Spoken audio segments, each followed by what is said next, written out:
நாளும் பொழுதும் கடவுளே துணையென்று வாழும் அன்பு சொந்தங்கள் அனைவருக்கும் நமது சாய்முருகா ஜோதிடம் சார்பாக வணக்கம். நல்லது நடந்தாலையும் சரி, கெட்டது நடந்தாலையும் சரி, எல்லாத்துக்கும் என் அப்ப ஈசனே துணைன்னு வாழக்கூடிய ரிஷபராசிக்காரங்களே. சிவ சிவ என்கிலர் தீவினையாளர், சிவ சிவ என்றிட தீவினை மாளும், சிவ சிவ என்றிட தேவரும் ஆவர், சிவ சிவ என்ன சிவகதிதானே. இந்த மந்திரத்தை பார்த்தோம்னா நீண்ட காலமா துன்பம் இருக்கு, கட்டுக்கடங்காத பணப்பிரச்சனை இருக்கு, தீராத நோய் இருக்கு, மனசுல நிம்மதி இல்லை, இப்படி தவிச்சுக்கிட்டு இருக்கக்கூடிய அன்பர்கள் முக்கியமா இந்த மந்திரத்தை 108 முறை ஒரு நாள் நீங்க ஜபிக்கலாங்க. அப்படி முடியாதவங்க ஒவ்வொரு திங்கட்கிழமையும் நீங்க அருகில் இருக்கக்கூடிய சிவபெருமான ஆலயத்துக்கு சென்று அங்க இந்த மந்திரத்தை சொல்லிட்டு வாங்க. உங்களுடைய பிரச்சனைகளுக்கு எல்லாமே கூடிய வரையில அந்த சிவபெருமான் பொறுப்பேற்றுக்கிட்டு தீர்த்து கொடுப்பார். இதை தாண்டி இன்னொரு மந்திரம் சொல்றேன், கேட்டுக்கோங்க. 7 ஜென்மத்து பாவத்தை கூட தீர்க்கக்கூடிய மந்திரம் தாங்க இப்ப நம்ம சொல்ல போறது. இப்போ நம்ம ஒரு கடகணியை ஆரம்பிக்கிறோம், இல்ல ஒரு வீடே நம்ம குடி புகுறோம் அப்படின்னா அதற்கான பூஜை புனஸ்காரங்களை செஞ்சு அதற்கான தீப தூபங்கள் காட்டி அதற்கான யாகம் வளர்த்து போனோம்னா தான் நமக்கு ஒரு திருப்தி, ஒரு சந்தோஷம், ஒரு நிலையான வாழ்க்கையை அந்த வீட்டுல வாழ முடியும், அந்த கடகணில வாழ முடியும் இல்லையா? அதே மாதிரி தான் நமக்கான விஷயத்த நம்ம பார்க்கறதுக்கு முன்னாடி நமக்குரிய தெய்வங்களுக்கு அவனுடைய மந்திரத்தை நம்ம ஜபிச்சுட்டு போறப்பதான் கேட்கிறப்பதான் நமக்கு வெளிச்சம் பிறக்கும். இல்லதான் சொல்லுவாங்க இல்லையா, அந்த சரஸ்வதி தேவி இறங்கி வந்தாலும் உனக்கு படிப்பு வராதுடா, அந்த குபேரனா உன் வீட்டுல குடிகொண்டாலையும் உனக்கு கடன் பிரச்சனை தீராதுடான்னு சொல்லுவாங்க இல்லையா, அந்த மாதிரி ஆகிடும்.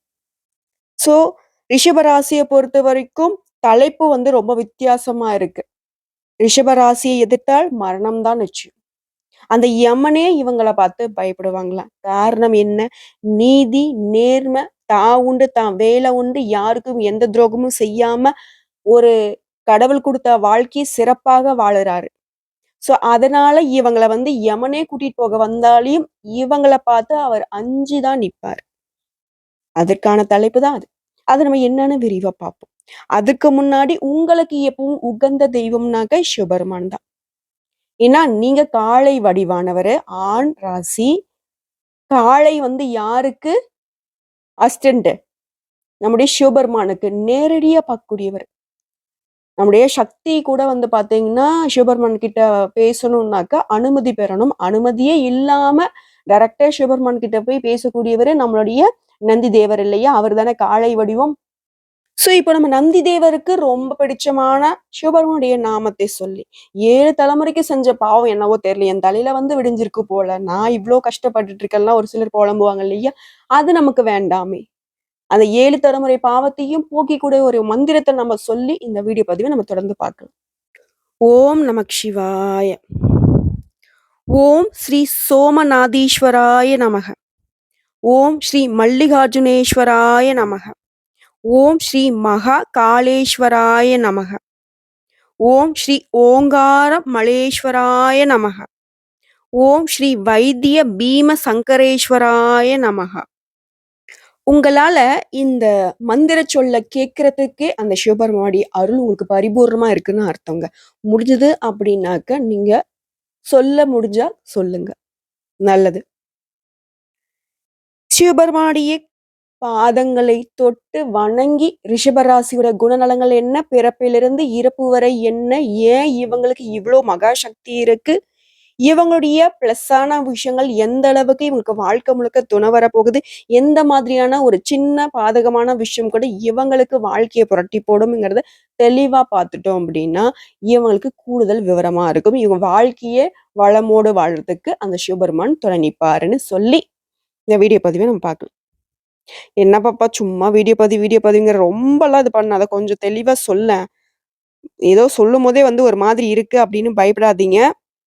நல்லதா நடக்க போகுது. நான் நல்லதுதான் சொல்ல போறேன். ஏன்னா நீங்க யமனையும் எதிர்க்கூடிய அதீத குணாதிசயங்களை கொண்டிருக்கீங்க. என்ன? ரிஷபம் அப்படின்னாவே காளை. காளை அப்படின்னாக்க ரொம்பவே கௌரவமிக்க காளை. அதான் கோயில் காளை மாதிரி சுத்திக்கிட்டு இருக்கான்பா அப்படின்லாம் ஒரு சிலர் சொல்லுவாங்க. தான் உண்டு தான் வேலை உண்டு, எனக்கு என் குடும்பம் தான் முக்கியம். இந்த நட்பு வட்டாரம் ஒரு மாதிரி பேசும்.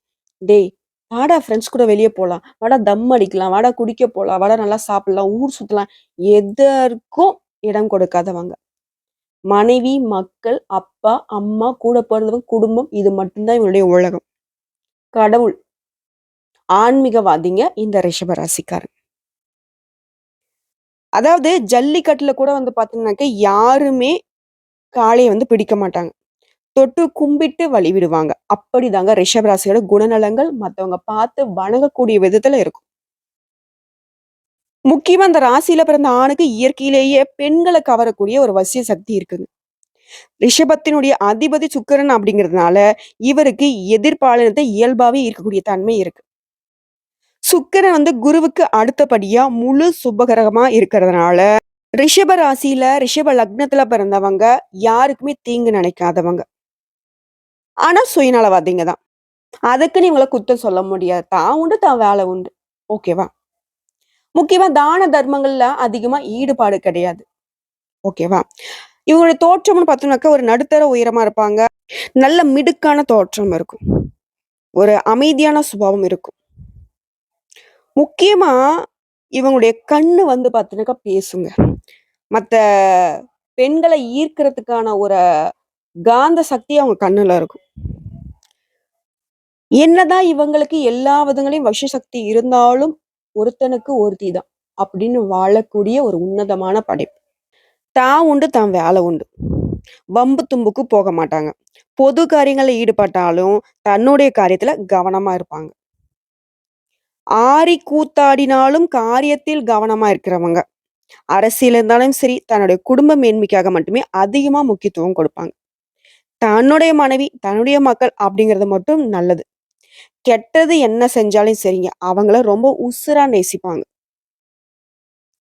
அதிகார போதை மிக்கவர்களாக இருந்தாலும், இவருக்கு கட்டுப்பட்டு, இவரை அன்றாடம் பாராட்டி மகிழ்வோருக்கு மட்டுமே இவங்களால நல்ல ஆதாயம் கிடைக்கும். பெண்கள பொறுத்தவரைக்கும் ரிஷபராசி தாராளமா செலவு செய்வாங்க. மனசுல ஒரு பொண்ண நெனச்சுட்டாங்க அப்டின்னாக்க, அவங்கள வந்துட்டு தன்னுடைய வசமா ஆக்கிக்கிறதுக்கு ரொம்ப பாடுபடுவாங்க. அது வந்துட்டு தன்னுடைய காதல், தன்னுடைய மனைவி இவங்க கிட்ட மட்டும் தான் இருக்கும்.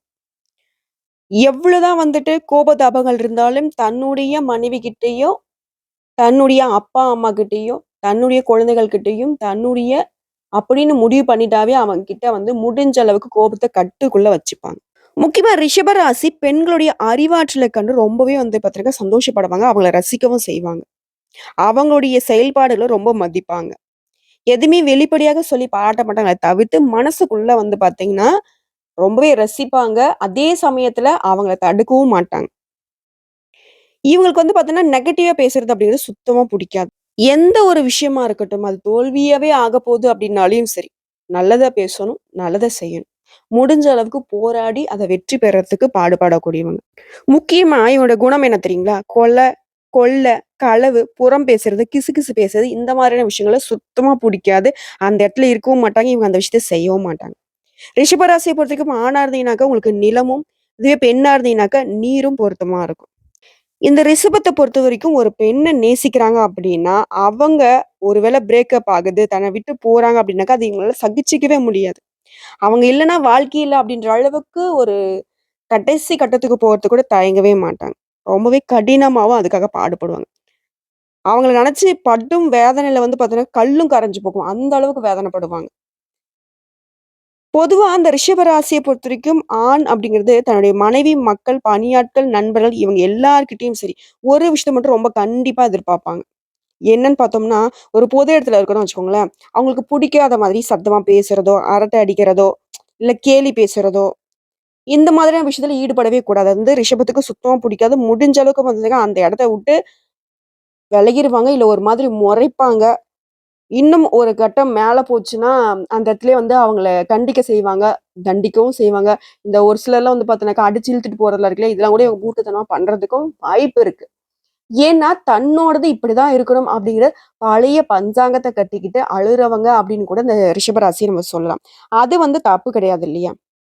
அது மட்டும் இல்லாம தனக்கானவங்க வந்து தனியா போகறதுக்கு அனுமதிக்கவும் மாட்டாங்க. அந்த நேரத்துல வந்து ஒரு சந்தேகக்காரனோ, கொடுமைக்காரனோ நினைக்காதீங்க. அது அவங்க மேல இருக்கக்கூடிய அக்கறை. அவங்களுக்காக நான் செய்யணும் அப்படின்னு எல்லா இடத்துலயும் அவங்களுக்காக மட்டுமே வாழக்கூடியவங்க இவங்க. இந்த "சாது மிரண்டால் காடு கொள்ளாதுன்னு சொல்லுவாங்க இல்லையா? அது இவங்களுக்கு தாங்க பொருந்தும். அந்த அளவுக்கு தன்னுடைய குடும்பத்து மேல பாசத்தால பிணைக்கப்பட்டவங்க. சுக்கிர பகவானோட ஆதிக்கத்துல பிறந்திருக்கிறதுனால, இவங்க கலை மீது ஆர்வம் அதிகம். ரசனை மிகுதி. இவங்க பெரும்பாலும் ஆடல், பாடல் கலையில ரசிகனாக இருப்பாங்க. சுவையான உணவு சாப்பிடுறதுல ரொம்ப விருப்பமான ஆட்கள் இவங்க.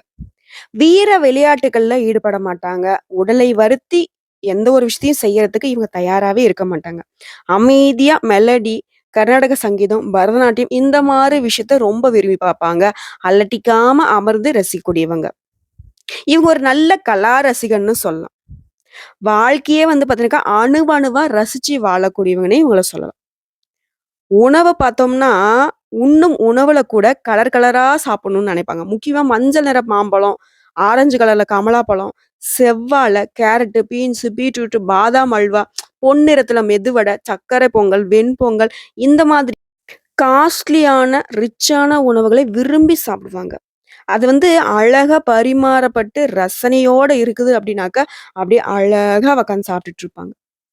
கடக் முடக் அப்படின்ட்டு இந்த பல்ல உடைச்சுக்கிட்டு சாப்பிடுறதெல்லாம் சுத்தமா புடிக்காது. தொட்டு எடுக்கிறதுக்கு வந்து மெதுவா இருக்கணும். நாக்குல பட்ட உடனே வந்து பாத்தீங்கன்னா சுவையா இருக்கணும். அப்படியே அவங்கள பார்த்தீங்க அப்படின்னா, அவங்க சாப்பிடுறத பார்க்குறப்போ நமக்கு இன்னும் வந்துட்டு டெம்ப்ட் ஆகும். அந்த அளவுக்கு ரசிச்சு, ருசிச்சு சாப்பிடக்கூடியவங்க. என்னடா இந்த பொண்ணு வந்துட்டு மெனு சொல்லுதுன்னு நெனச்சிராதீங்க. ஏன்னா, அந்த அளவுக்கு இவங்களுக்கு விருப்பம். ரிஷபராசிய பொறுத்தவரைக்கும் சாப்பாட்டு பிரியர்கள். அதே மாரி சாப்பாட்ட வீணடிக்க மாட்டாங்க. இலையில ஒரு பருக்க சாதம் மிச்சம் இருக்காது. ஒரு அரிசியிலயும் என்னோட பேர் எழுதியிருக்கு. அது என்னோட இலைக்கு வந்துருச்சு அப்படின்னா, அந்த இலையில இருக்கக்கூடிய சாதத்த நான் மிச்சம் மீதி இல்லாம சாப்பிட்டு முடிக்கணும்னு நெனைக்கிறவங்க. முக்கியமா இவங்க கூட நீங்க சாப்பாடு சாப்பிட போறீங்க அப்படின்னா, நீங்களே கலா ரசிகனா மாறிடுவீங்க. அந்த அளவுக்கு உங்கள வந்து இத சாப்பிடு, அத சாப்பிடுன்னு சொல்லிட்டு நல்ல மனசுக்கு திருப்தியா சாப்பிட வச்சு கூட்டிட்டு வருவாங்க. தொழில பொறுத்தவரைக்கும் ரிஷப ராசிக்காரங்க சின்ன வயசுலேருந்தே குடும்ப பொறுப்ப வந்து சுமக்க ஆரம்பிச்சுருவாங்க. இதனாலே வந்து பார்த்தீங்கன்னாக்கா, இவங்க தாயாரும் சரி, சகோதரரும் சரி, இவங்கள வந்து ரொம்ப மரியாதையா நடத்துவாங்க. சின்ன அளவிலே தொழில் ஆரம்பிச்சாலும் சரி, நேர்மையா தொழில் செய்றதுனாலேயே பணத்துக்காக தரம் குறைந்த பொருட்கள விற்க மாட்டாங்க. பெரும்பாலும் கமிஷன் ஏஜென்ட், ரியல் எஸ்டேட்டு, இந்த நகை அடக்கடை, ஜவுளி கடை, ஷேர் புரோக்கு, ஃபைனான்ஸு இந்த மாதிரி தொழில்களே இவங்களுக்கு அமையுங்க. சுக்கிரன் நவரத்தினம் மற்றும் ஜவுளிகளுக்கு அதிபதியா இருக்கிறதுனால, மார்க்கெட்டிங்கு, சேல்ஸ் சிறப்பு போன்ற அலைச்சலும், வளவளன்னு பேசும் வேலைக்கும் இவங்க வந்துட்டு செல்லவே மாட்டாங்க. எப்பவுமே இவங்க கிட்ட வந்து பணம் அப்படிங்கிறது இருந்துகிட்டே இருக்குங்க. பணத்த வந்து எண்ணிக்கிட்டே இருக்கிறது தான் இவங்களுக்கு வேலையாவே இருக்கும் பெரும்பாலும். உட்கார்ந்த இடத்துல இருந்தே நல்ல லாபம் சம்பாதிக்கக்கூடிய ஒரு அமைப்பு இவங்களுக்கு இருக்கு. தான் உட்காரக்கூடிய அளவுக்கு ஒரு பெரிய வசதியான இருக்கை செஞ்சு, அதுல சொகுசு பார்க்கக்கூடியவங்க இவங்களா இருப்பாங்க. அங்கிருந்தபடியே வேலை செய்தும் பணம் பார்க்கக்கூடியவங்க. மெல்ல மெல்ல தொழில்ல முன்னேறியும் வருவாங்க. இவருடைய வளர்ச்சி அப்படிங்கிறது ஸ்டெடியா இருக்கும். ஏன்னா, இவங்க நேர்மையான தொழில் செய்றவங்க இல்லையா? இதனால. நிதானமா யோசிச்சு செயல்படுறதுனால எல்லா இடங்கள்லயும் வெற்றி உண்டு. ஆடம்பரம்னு பார்த்தோம்னாக்கா, வீட்டு தேவையான பொருட்கள வந்துட்டு செலக்ட் பண்ணி வாங்குவாங்க. அதாவது பார்க்கிறவங்க யோசிக்கணும். இந்த பொருள் இவ்ளோ அழகா இருக்கே!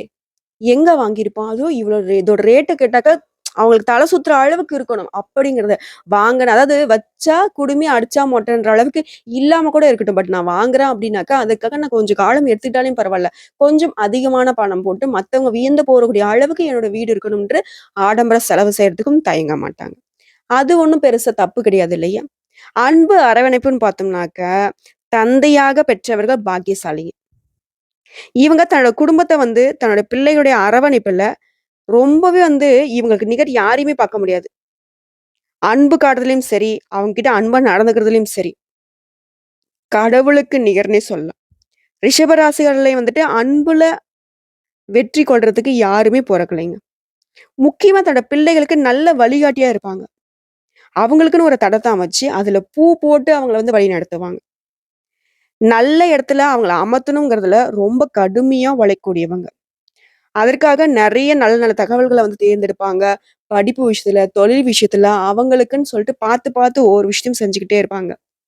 அது மத்த ராசிகள்லாம் குழந்தைகள பார்த்துக்கிறதுல அப்டின்னா, அப்படி கிடையாது. ரிஷப ராசி ஓவர் டியூட்டின்னே சொல்லலாம். 100க்கு 200% தன்னோட குழந்தைக்காக வாழ்க்கைய வந்து அர்ப்பணிச்சு வாழக்கூடியவங்க.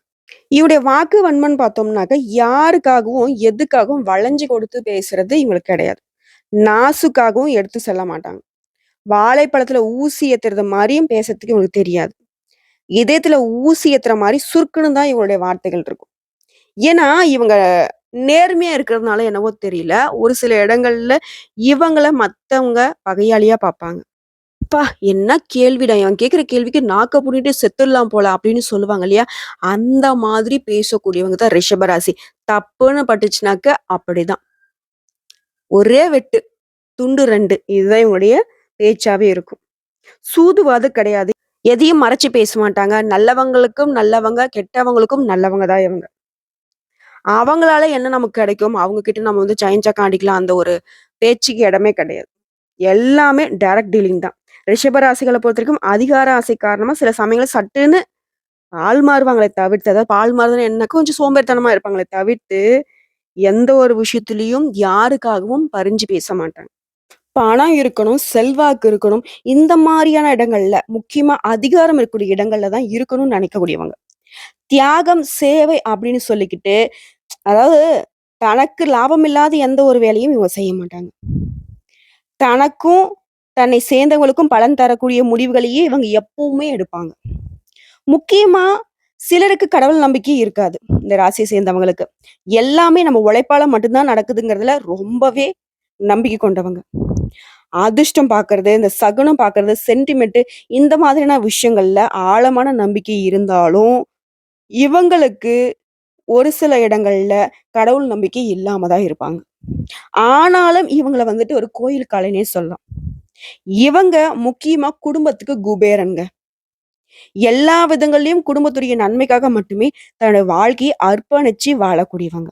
முக்கியமா இந்த ரிஷப ராசிய பொறுத்தவரைக்கும் திருமணம் செஞ்சிருக்கீங்க, இல்ல காதலிக்கிறீங்க அப்படின்னாக்கா, அவங்க உங்களுக்கு அமைதியான ஒரு வாழ்க்கையும், அதிக அளவு காதலையும் தந்து, உங்கள வந்துட்டு ஒரு ராணி பாத்துக்கிற மாரி பாத்துப்பாங்க. அதுவே பெண்கள நேசிக்கிறீங்க அப்படின்னாக்கா, ரிஷபராசி இந்த பெண்கள் தன்னுடைய கணவர ராஜா மாரி வச்சுப்பாங்க. முடிஞ்ச அளவுக்கு மத்தவங்க ஆச்சரியப்படக்கூடிய அளவுக்கு அன்புல திளைக்க வைப்பாங்க. ரிஷபராசிய விட்டு எப்பவுமே விலகாம ஒரு கூட்டம் சுத்திக்கிட்டு இருக்கிறதுக்கு காரணம் இவங்களுடைய குணாதிசயம். ரொம்ப அன்பான பேச்சு, கனிவான பேச்சு, ரொம்ப கேரிங்கான பர்சன்ஸ் அப்படின்றதுனால. அது வந்து நட்பு வட்டமாவே இருந்தாலும் சரி. ஒரு முறை இவங்க கிட்ட பேசினாங்க அப்படின்னாக்கா, அப்படியே வசமாயிடுவாங்க. எங்க போனாலும் இவங்கள வந்து தேடிக்கிட்டே இருக்கக்கூடிய அளவுக்கு, முன்னிலைப்படுத்தக்கூடிய அளவுக்கு இவங்களுடைய குணாதிசயங்கள் வைரம் மாதிரி மின்னிக்கிட்டே இருக்கும். இவங்களோட பேச்சு, அப்பப்பா! எவ்ளோ கனிவா இருக்குது. தேன் சொட்டுற மாரி பேசுறாங்கப்பா. ஒருத்தங்கள கிண்டல் பண்றாங்க. அந்த இடத்துல வந்து ஒரு நகைச்சுவை உணர்வ தூண்டணும் கூடாக மத்தவங்க மனசு புண்படாம பேசக்கூடியவங்க. இவங்கள பிடிக்காதுன்னு சொல்றதுக்கு யாருக்குமே மனசு வராது. அப்படி இவங்கள பிடிக்கலன்னு சொல்றாங்கன்னாக்க, ரிஷப ராசிக்காரங்களுடைய குணாதிசயங்களால இவங்களுக்கு பொறாமன்னு சொல்லலாம். ஸோ எல்லா விதங்கள்லயும் நல்லத நெனச்சுக்கிட்டு, நல்லத செஞ்சுக்கிட்டு, நல்லவராவே வாழக்கூடிய ரிஷப ராசிக்கு உங்களுடைய குணாதிசயங்கள் இப்படிதான் இருக்கு. எந்த இடங்கள்லயும் நீங்க தரம் தாழ்ந்து போகவே மாட்டீங்க. உங்களுடைய குணாதிசயங்கள பத்தி நம்ம பேசியிருக்கிறதுனால, இந்த வீடியோ பதிவு நெறைய பேருக்கு வந்து ஷேர் பண்ணுங்க. முக்கியமா குடும்பத்தாருக்கு வந்துட்டு போட்டு காட்டுங்க. உங்களுடைய குணாதிசயங்கள கண்டு அவங்களும் வியப்படையட்டும். எல்லா விதங்கள்லயும் அந்த அப்பன் ஈசனுடைய அனுகிரகம் உங்களுக்கு முழுமையா துணை இருக்கிறதுனால தான் எவ்வளவு கஷ்டங்கள் வந்தாலும், எவ்வளவு நஷ்டங்கள் வந்தாலும், அதெல்லாம் தாங்கி இன்னைக்கும் வாழ்ந்துகிட்டு இருக்கீங்க. உங்களுக்கு பரிகாரம்னு பார்த்தோம்னாக்க, எப்பவுமே ஒவ்வொரு திங்கட்கிழமையுமே அருகில் இருக்கக்கூடிய சிவபெருமான் ஆலயத்துக்கு சென்று சும்மா அந்த கதவையாவது தொட்டுட்டு கிளம்பிடுங்க. "என்னால டைம் இல்ல மேடம். என்னால முடியாது." அப்படின்னாலும் சரி. இல்ல என்னால கோயிலுக்கே போக முடியாதுன்னு நினைச்சீங்கன்னா கூட சரி. சிவ சிவான்னு சொல்லுங்க. உங்களுடைய ஃபோன்ல அவருடைய ஃபோட்டோஸ் வச்சுட்டு அடிக்கடி பார்க்கக்கூடிய அளவுக்கு வச்சுக்கோங்க. எப்பலாம் முடியுதோ, அப்பலாம் அவர போயிட்டு பார்த்துட்டு வாங்க. வில்லும் மாலை சாற்றி வழிபாடு செய்யுங்க. சகலமும் சௌபாக்கியமா மாறும். சகல விஷயங்களும் உங்களுக்கு நன்மைகள் நடக்கும். கடன் பிரச்சனை தீரும். உங்களுடைய கஷ்டங்கள் மாறும். கண்ணீர் இல்லாம போகும். உங்கள வேணான்னு ஒதுக்குனவங்க விரும்பி வருவாங்க. நீங்க மத்தவங்களுக்கு ஆலோசனை சொல்லி, அவங்க உங்க பேச்சை கேட்டு நடக்கக்கூடிய ஒரு உயர்ந்த நிலைக்கு உங்க வாழ்க்கை மாறும்னு சொல்லி இந்த வீடியோ பதிவு இதோட முடிச்சுக்கிறோங்க. இந்த வீடியோ பதிவு உங்களுக்கு பிடிச்சிருந்தது அப்படின்னாக்க, நம்முடைய சாய் முருகா ஜோதிடம் சேனலுக்கு மறக்காம சப்ஸ்கிரைப் பண்ணி, லைக் பண்ணி, உங்களுடைய ஃப்ரெண்ட்ஸ் அண்ட் ஃபேமிலிக்கு ஷேர் பண்ணுங்க. இன்னும் கூடுதல் தகவல் ஏதாவது தேவைப்பட்டுச்சுனாக்கா கமெண்ட் பாக்ஸ்ல பதிவிடுங்க. உடனடியாக பதில் தெரிவிக்கப்படுங்க. நம்ம சொல்லக்கூடிய அனைத்து தகவல்களும் பொது பலன்க. தனிப்பட்ட ஜனன ஜாதகத்தை பொறுத்து சிறிதளவு மாறுபடலாங்க. வாழ்க வளமுடன்.